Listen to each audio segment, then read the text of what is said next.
আসসালামু আলাইকুম, কেমন আছেন সবাই? চলে আসলাম আমার প্রথম অ্যাপয়েন্টমেন্ট ব্লগ ভিডিও নিয়ে।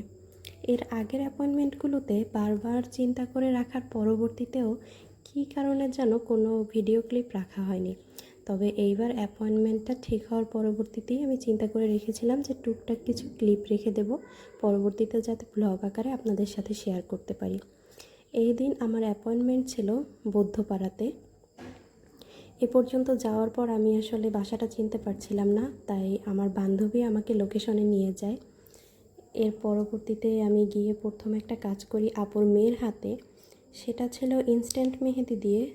আর কী কারণে যেন পরবর্তীতে আর আমার ওটার ছবি বা ভিডিও কিছুই নিতে মনে ছিল না। তো এটা ছিল আপুর প্রথম হাতের ব্যাক সাইডের কাজ। এ কাজটা আমার কিছুদিন আগে করা একটা কাজ দেখে ইন্সপায়ার হয়ে করা। আপু এই ডিজাইনটা আমাকে ইন্সপিরেশন হিসাবে দিয়েছিল এবং বলেছিল যে আপুর হাত ভরা কাজ দেখতে ভালো লাগে।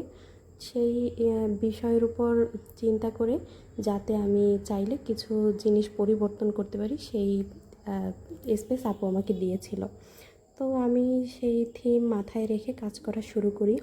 আপুকে আমি বারবারই বলছিলাম যে আপু আমি আসলে আমার নিজের করা কোনো কাজ দেখে ওই কাজ রিক্রিয়েট আর কি এই প্রথম করছি, এর আগে কখনো করিনি।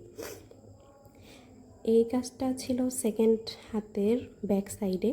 আমি প্রথম কাজটা করার পরে আপুর হাতে সিলেন্ট লাগিয়ে দেই এবং এই কাজটা শুরু করি। এটার রেফারেন্সও আপু আমার অনেক আগের করা একটা কাজ দেখিয়ে দিয়েছিল, বলেছিল যে এটার উপরে ডিপেন্ড করে আর কি যাতে কাজটা করি এবং আপুর হাতটা যাতে ভরা ভরা লাগে।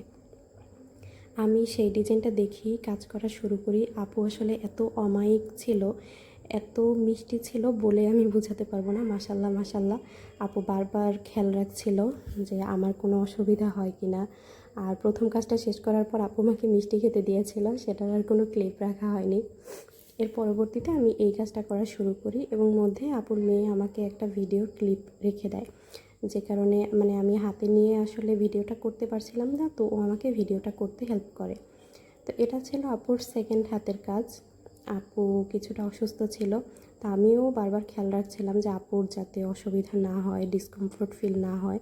আমি আপুকে পর্যাপ্ত সময় দিয়েছি যাতে আপু একটু নড়াচড়া করে বসতে পারে বা একটু কমফোর্টেবলি আমরা কাজটা করতে পারি। এই ডিজাইনটা দেখে আপনারা বুঝতেই পারছেন আপু আসলে কী কারণে মেহেদি দিচ্ছিল। আপনারা সবাই আপুর জন্য অনেক অনেক দোয়া করবেন। এর পরবর্তীতে আপু আমাকে একটা রেফারেন্স পিকচার দেখায় এবং দেখিয়ে বলে যাতে এরকম আমি কিছু একটা আপুর হাতে করে দিই। যেহেতু এগুলো আমি আপুর হাতেই প্রথম করি, এর আগে আমি কখনো এই ডিজাইনগুলো কখনো চেষ্টা করিনি।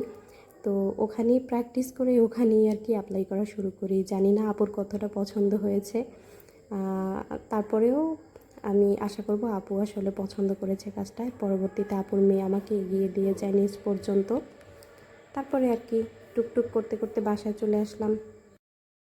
আমি আসলে কোনো স্ক্রিপ্ট ছাড়া ভয়েসটা দিচ্ছি, তাই আশা করব আপনারা সবাই ক্ষমা সুন্দর দৃষ্টিতে দেখবেন।